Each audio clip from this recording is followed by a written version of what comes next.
2013년 3월 10일 모 일간지 4회면에 눈물을 희망으로 쏘아 올린 그녀 김혜영이라는 기사가 게재되었습니다. 태어나서 얼마 되지 않아 첫 아이가 딸이라며 불만을 표출하던 아버지가 술에 취해 그 아이를 방바닥에 집어 던졌고 척추를 다치게 되었습니다. 그래서 그녀의 키는 다 큰 성인이 되고서도 134cm밖에 되지 않았습니다. 7살 때 그녀의 아버지는 생활고와 죄책감을 이기지 못해 자살했고 어머니는 정신병을 앓게 되었습니다. 자신도 몸이 불편했지만 불가피하게 14살 때부터 식모살이를 해서 동생 넷의 생계를 책임져야 했습니다. 그러던 중 직업학교를 다니면서 하나님을 만났습니다. 장애인 기능올림픽에 출전해서 기계 편물 부문에서 금메달을 따기도 했던 그녀는 26살이 되던 해에 한 선교단체의 광고를 보고 아프리카의 작은 나라 보츠와나로 갔습니다. 우리 아프리카 지도 보면 제일 밑이 남아프리카 공화국인데 그 바로 위에 있는 내륙에 있는 나라가 보츠와나입니다. 그곳에서 14년을 봉사한 다음 미국으로 건너가 콜롬비아 대학에서 국제복지사 석사 학위를 땄고 지금은 한국과 부탄, 보츠와나 등지로 다니며 어려운 형편에 있는 사람들을 섬기고 있습니다. 그녀는 신문 기자와의 인터뷰에서 이렇게 말했습니다. 쓸모없는 딸로 태어나 시작된 시련이었습니다. 엄마가 정신질환으로 운신을 못하니 9살 때부터 내가 집안 살림을 했습니다. 고물상을 하시던 아버지는 당신이 짊어진 삶의 무게가 너무 버거워 스스로 세상을 버렸습니다. 가난, 고생 다 견딜 수 있었지만 엄마가 나를 미워하는 건 정말 이해할 수가 없었습니다. 우리 집이 불행해진 게 다 내 탓이라고 하시면서 나를 때리고 구박했습니다. 그럴 때면 진짜 나를 낳은 친엄마가 맞나라고 의심하기도 했습니다. 그런데 나이가 드니 이해할 수 있었습니다. 엄마는 나를 구박함으로써 장애인 딸을 구하려고 하셨던 것이라는 사실을, 갖다 내버리라는 집안 어른들로부터 엄마는 그녀의 방식으로 나를 보호했다는 사실을 깨닫게 되었습니다. 사랑하는 여러분, 사실 우리는 때를 나를 낳아주신 부모님에게도 긍휼의 마음을 제대로 품지 못할 때가 있습니다. 눈물을 희망으로 바꾼 김혜영이라는 자매도 자신의 어머니를 이해하고 그 어머니를 사랑하는 데까지 거의 20여 년의 세월이 필요했습니다. 그러나 마침내 그녀는 자기 한몸 지키기에 버거운 자신을 그토록 구박했던 어머니에 대해 긍휼을 베풀었을 뿐만 아니라 한 걸음 더 나아가 도움이 필요한 다른 사람들에게 긍휼을 베푸는 일에 자기 인생을 걸고 있습니다. 자신의 절망을 밑거름으로 오히려 자기 안에 긍휼이라는 보배를 만들어냈기 때문입니다. 그런데 사랑하는 성도 여러분, 오늘 저와 여러분은 과연 어떻습니까? 우리는 우리를 무시하고 우리를 비난하고 우리에게 손해를 끼친 사람들을 향해 진심으로 긍휼의 마음을 품고 살아가고 있습니까? 혹시 여전히 미움과 원망의 동굴에 갇혀 긍휼 없는 삶을 살고 있지는 않습니까? 그래서 하나님의 긍휼마저도 우리의 삶에서 점점 더 멀어지게 하고 있지는 않습니까? 오늘 보면 마태복음 5장 7절을 통해 예수님은 다른 사람을 긍휼히 여기는 사람이 복된 사람, 행복한 사람이라고 말씀합니다. 왜냐하면 우리가 서로에게 베푸는 작은 긍휼이 우리를 향한 하나님의 더 큰 긍휼을 우리의 삶에 불러오기 때문입니다. 우리가 베푸는 작은 긍휼이 이미 우리가 누리고 있는 하나님의 큰 긍휼을 더 확실하고 더 풍성하게 누리게 하기 때문입니다. 이것을 긍휼히 여기는 자는 하나님으로부터 긍휼히 여김을 받게 된다고 말씀하는 오늘 본문 마태복음 5장 7절을 제가 다시 한 번 더 봉독해 드립니다. 긍휼히 여기는 자는 복이 있나니 그들이 긍휼히 여김을 받을 것이며. 아멘. 오늘 우리는 긍휼히 여기는 자는 긍휼히 여김을 받는 복을 누린다고 말씀하는 마태복음 5장 7절을 통해 먼저 긍휼이란 무엇을 의미하는지 한번 생각해 보겠습니다. 긍휼의 그 뜻이 무엇인지, 성경에서는 어떤 것을 긍휼이라고 이야기하는지 한번 생각해 보겠습니다. 둘째, 이 긍휼과 사랑, 긍휼과 용서, 긍휼과 은혜, 그리고 긍휼과 정의 또는 공의의 관계에 대해서 한번 생각해 보겠습니다. 그리고 마지막으로 이 긍휼을 우리의 삶에 적용할 방안을 두 가지 제시하도록 하겠습니다. 지난주 말씀드렸지만 자신 속에는 전혀 의의가 없고 스스로 도덕적으로 파산한 사람이라고 인정하는 사람, 자기 스스로 그런 사람이라고 인정하는 사람이 심령이 가난한 사람입니다. 다른 사람을 도와줄 능력도 없고 나 자신을 바라보면 아무런 소망도 없고 스스로 자신이 전적으로 타락한 죄인이라는 사실을 깨닫는 바로 그 사람이 심령이 가난한 사람, 곧 경건하게 가난한 사람입니다. 바로 그런 사람이, 바로 이런 사람이 애통하는 자리에 이를 수 있습니다. 완전히 망가져버린 자신의 영혼을 바라보며 당연히 애통의 눈물을 흘리게 되는 것입니다. 그리고 하나님과 자신을 비교해서 자신은 아무것도 아닌 존재라는 사실을 깨닫는 것, 바로 이것이 온유함입니다. 그래서 하나님의 말씀에 순종하고 오로지 하나님만 소망하게 되는 것, 이것이 바로 온유함인 것입니다. 그리고 나아가 우리의 온유함 속에서 우리는 하나님의 의만이 우리의 희망이라는 사실을 발견합니다. 그래서 우리는 우리의 것이 아닌, 내 것이 아닌, 이 세상의 것이 아닌 하나님의 의에 대해 줄이고 목말라 하는 것입니다. 예수님은 바로 이런 사람들이 복되다, 행복하다라고 말씀하셨습니다. 이 상 같은 복된 사람의 네 가지 조건, 곧 심령이 가난하고 애통하고 온유하며 의에 줄이고 목마른 것은 하나님과 우리와의 관계 속에서 우리가 소유해야 할 삶의 원리 또는 삶의 태도라고 말할 수 있습니다. 그러나 예수님은 우리의 모습이 여기에까지 머물러 있을 수 없다는 사실을 말씀하고 있습니다. 거기에만 머물러 있을 수 없다는 사실을 말씀해 주고 있습니다. 오늘 본문을 포함한 나머지, 앞으로 우리가 함께 묵상할 나머지 네 가지 복된 사람들의 조건이 바로 그런 것들에 해당합니다. 무슨 말씀인가 하면 하나님과의 온전한 관계가 우리의 삶을 통해 다른 사람들과의 관계 속에서 드러나야 한다는 것입니다. 다시 말해서 이웃과의 관계 속에서 하나님과의 우리의 온전한 관계에 필요한 원칙들이 적용되어져야 한다는 것입니다. 그런 의미에서 사실 오늘부터 앞으로 4주간 묵상하게 되는 나머지 네 종류의 복된 사람들의 조건은 앞에서 소개한 네 종류의 복된 사람들의 조건의 열매와도 같은 것입니다.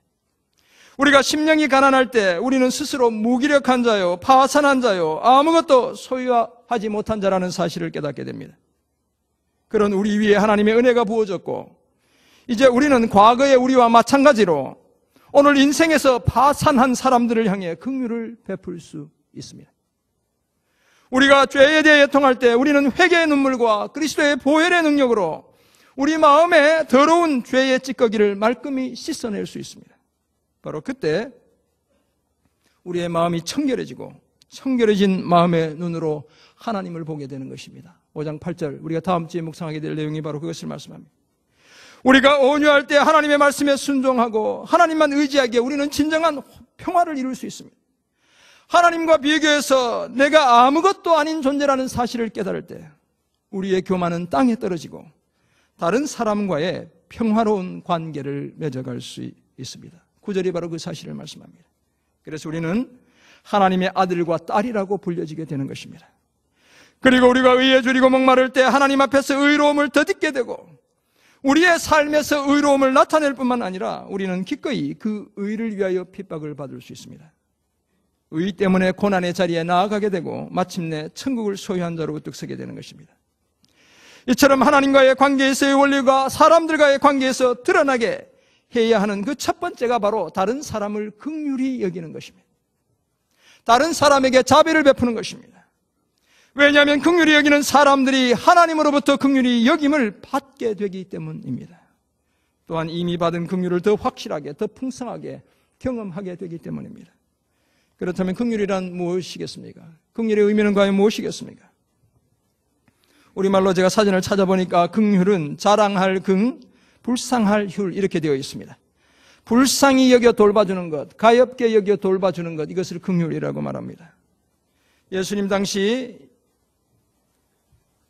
이 중동 지중해 연안의 전 세계적인 문화적 영향을 미쳤던 그 헬라어의 어떤 영향에 따르면 이 긍휼이라는 말은 구약 성경에서 가장 흔히 쓰이는 인자함, 친절, 실패가 없는 사랑, 이걸 히브리어로 뭐라고 얘기 들으셨죠? 헤세드라는 말을 우리가 많이 들어보았습니다.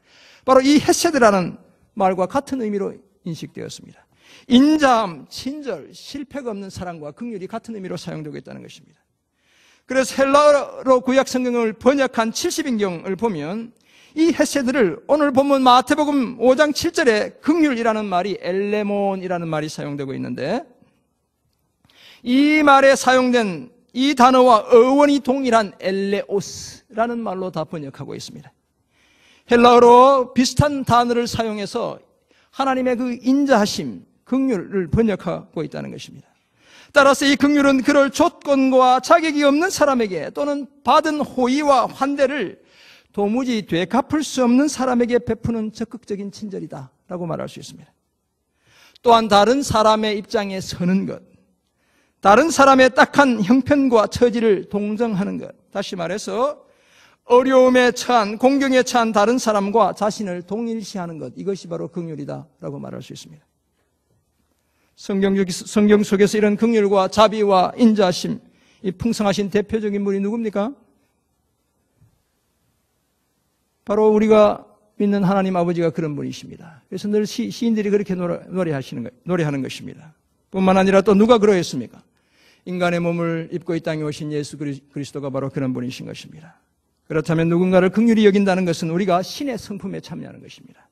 하나님의 성품에 참여하는 것이다라고까지 말할 수 있는 것입니다. 또한 이 긍휼은 열려있는 마음, 관대함 등으로 이해할 수도 있습니다. 그래서 나와 다르다고 해서 때로는 그 사람이 틀렸다고 해서 함부로 판단하고 정죄하지 않는 것이 긍휼입니다. 그리고 이 긍휼은 하나님에 의해 펼쳐질 최후 심판대 앞에서도 반드시 필요한 덕목입니다. 우리가 하나님 앞에 서는 그날 마지막 꼭 필요한 덕목이 있다면 그것이 바로 긍휼이라는 것입니다. 그래서 야고보서 2장 3절은 이렇게 말씀하고 있습니다.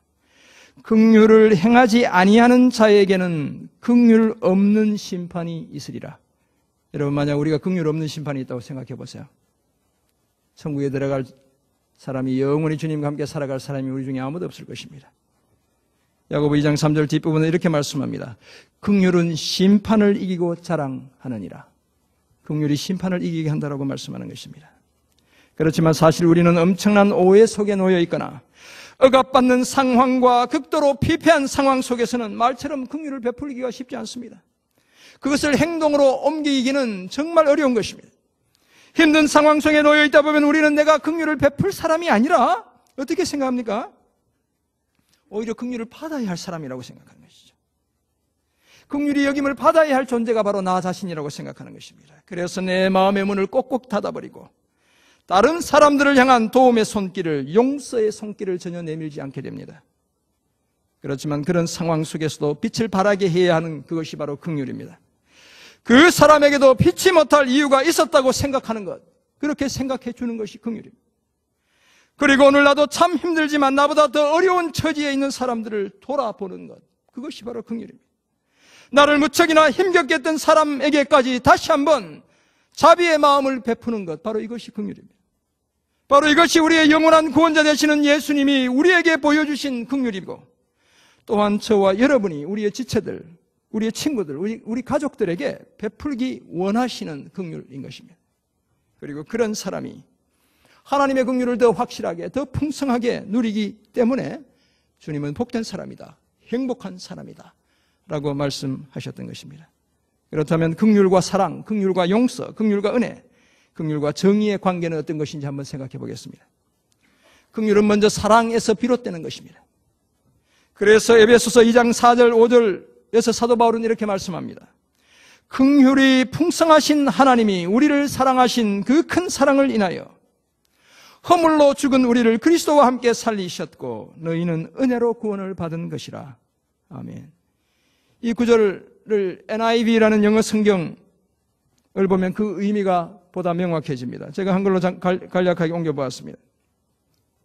하나님이 우리를 무척 사랑하셔서 우리에게 긍휼을 베푸셨고 그 긍휼 때문에 허물로 죽었던 우리가 그리스도와 함께 살아났다. 하나님이 우리를 무척 사랑하셔서 우리에게 긍휼을 베푸셨고 그 긍휼 때문에 허물로 죽었던 우리가 그리스도와 함께 살아났다 라고 말씀하는 것입니다. 그 긍휼 때문에 우리의 모든 죄가 용서받았다는 것입니다.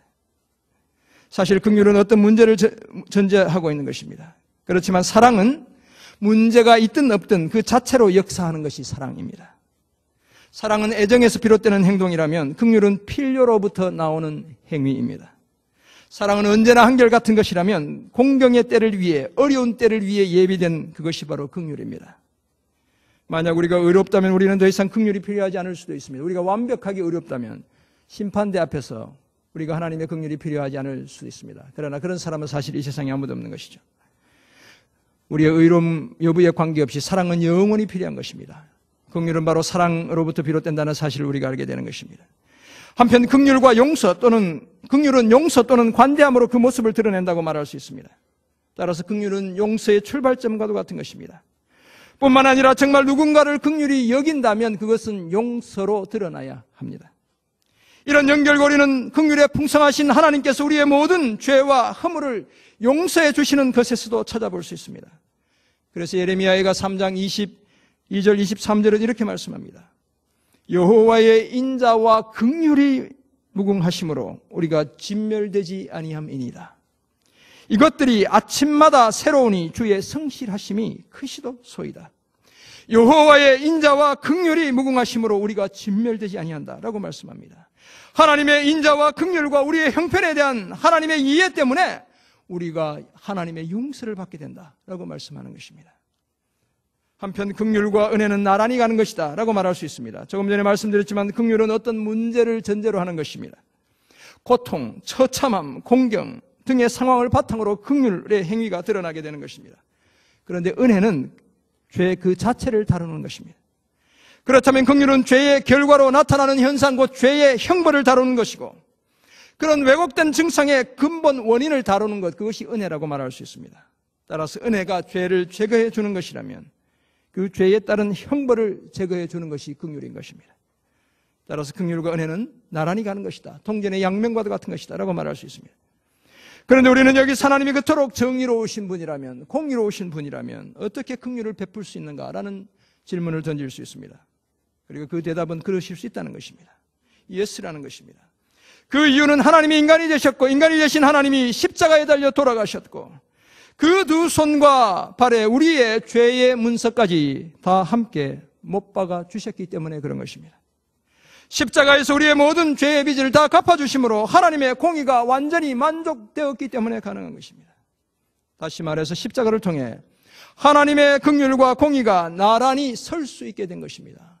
하나님의 그 사랑과 공의가 나란히 설 수 있게 된 것입니다. 그래서 시인은 시편 85편 10절에서 이렇게 노래했습니다. 인애와 진리가 같이 만나고 의와 화평이 서로 입맞춘다. 우리 개역 개정 성경은 인애라고 번역되어 있지만 옛날 개역 성경은 이 인애를 긍휼로 번역했습니다. 긍휼과 진리가 같이 만난다는 것입니다. 의와 화평이 서로 입맞춘다는 것입니다. 하나님 안에서는 긍휼과 공의가, 정의가 나란히 갈 수 있다는 사실을 우리에게 말씀해 주고 있습니다. 긍휼히 여기는 자는 긍휼히 여김을 받는 복을 누린다고 말씀하는 오늘 이 말씀을 우리 삶에 두 가지만 적용해 보겠습니다. 정말 우리가 먼저 긍휼을 베푸는 사람이라면 용서해야 합니다. 왜냐하면 하나님의 긍휼이 우리를 죄에서 구속했기 때문입니다. 그리고 그 용서하는 삶, 진정으로 긍휼을 실천하는 삶이 우리 영혼에도, 저와 여러분의 영혼에도 유익하기 때문입니다. 그래서 잠언 11장 17절은 이렇게 말씀합니다. 인자한 자는 자기의 영혼을 이롭게 하고 잔인한 자는 자기의 몸을 해롭게 하느니라. 여기서 인자하다라는 말에 헤세드라는 말이 또 사용되고 있습니다. 다른 말로 이야기하면 긍휼히 여긴다는 것입니다. 상대방을 불쌍히 여긴다는 것입니다. 바로 그런 사람이 자기 영혼을 이롭게 한다고 말씀하고 있습니다. 만약 저와 여러분이 아직도 누군가를 용서하지 못하고 있다면 우리는 긍휼과 상관없는 사람이고 따라서 오늘 잠언 11장 17절의 표현에 따르면 어떤 사람입니까? 잔인한 사람이고 우리의 영혼을 스스로 해롭게 하는 사람이 되는 것입니다. 앞에서 소개한 김혜영 자매는 자신의 과거를 돌아보며 또 이런 말을 했습니다. 엄마에게 매맞고 자란 기억, 아버지의 죽음이 내겐 다이아몬드와도 같은 것이었습니다. 나는 오히려 그것들의 빚을 지고 살고 있습니다. 행복한 것은 그냥 지나가지만 아픔과 상처는 지나가지 않고 그 자리에 남아 반짝반짝 빛을 내기 때문입니다. 내가 다시 태어난다면 고전 등 긴 다리를 나도 갖고 싶지만 그렇게 되면 또 뭔가 다른 것을 놓치게 될 것입니다. 그러므로 이 자매가 위대한 고백을 하고 있습니다. 견뎌낼 만한 고통이 있다는 건 오히려 축복입니다. 견뎌낼 만한 고통이 있다는 건 오히려 축복입니다. 진정한 긍휼을 베푸는 자매의 모습을 우리가 볼 수 있습니다. 사랑하는 여러분, 오늘 우리가 누리고 있는 하나님의 인자하심, 그 실패가 없는 사랑, 그 긍휼을 확실하고 더 풍성하게 누리기 원한다면 우리는 나에게 손해를 끼친 사람, 나를 욕하고 떠난 사람, 나에게 지워지지 않는 상처를 남긴 사람을 이제는 용서해야 합니다. 그 사람에게 긍휼을 베풀어야 합니다. 그래야 내 영혼이 더 이롭게 되기 때문인 것입니다. 두 번째 적용점, 긍휼과 공의의 균형을 유지해야 합니다. 이래도 괜찮고 저래도 괜찮은 것이 진정한 긍휼이 아닙니다. 이래도 흥 저래도 흥 다 괜찮다는 것이 진정한 긍휼이 아니라는 것입니다. 모든 잘못을 무조건 다 덮어두고 가는 것이 예수님이 오늘 본문에서 믿는 자들에게 요구하는 긍휼이 아닙니다. 절제되지 않은 긍휼, 진리와 함께 가지 않은 긍휼, 잘못된 긍휼은 오히려 나와 상대방을 더 큰 파멸의 웅덩이 속으로 내던지게 될 것입니다. 사무엘상 15장을 보면 사울 왕이 아말렉과의 전투에서 큰 승리를 거두고 많은 물품들을 전리품으로 획득했습니다. 사실 하나님은 출애굽의 여정을 자기 백성 이스라엘 백성이 출애굽하며 광야를 지날 때 그 여정을 방해한 아말렉 족속을 진멸하라, 다 없애라고 사무엘을 통해 명령했지만 사울은 하나님께 제사 드린다는 명목으로 좋은 가축과 재물을 챙겼습니다. 그리고 아말렉 왕 아각도 살려두었습니다. 그러나 그것은 긍휼이 아니었습니다. 하나님의 거룩함을 훼손하는 행위였습니다. 하나님께 정면으로 불순종하는 행위였습니다. 그래서 하나님은 사울을 왕으로 세운 것을 후회하셨고 다윗을 후계자로 기름 부어 세우셨던 것입니다. 한편 그렇게 왕이 된 다윗도 한때 긍휼과 공의, 긍휼과 정의를 혼돈했습니다. 우리가 잘 알지만 큰 아들 암논이 이복 여동생 다말을 범했습니다. 그 사건을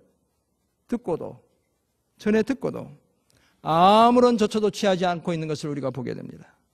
다말의 친오빠 압살롬이 이복형 암논을, 자기 여동생을 괴롭힌 그 암논을, 자기 형을 죽였을 때도 죽인 다음 압살롬이 외갓집으로 도망간 것을 다윗이 슬퍼만 했지 그가 저지른 잘못에 대해서는 아무런 조처도 취하지 않았습니다. 결국 이 압살롬이 예루살렘으로 돌아와 아버지 다윗 왕에게 맞서게 되었습니다. 백성들의 마음을 얻고는 나라를 뒤집어 엎었던 것입니다.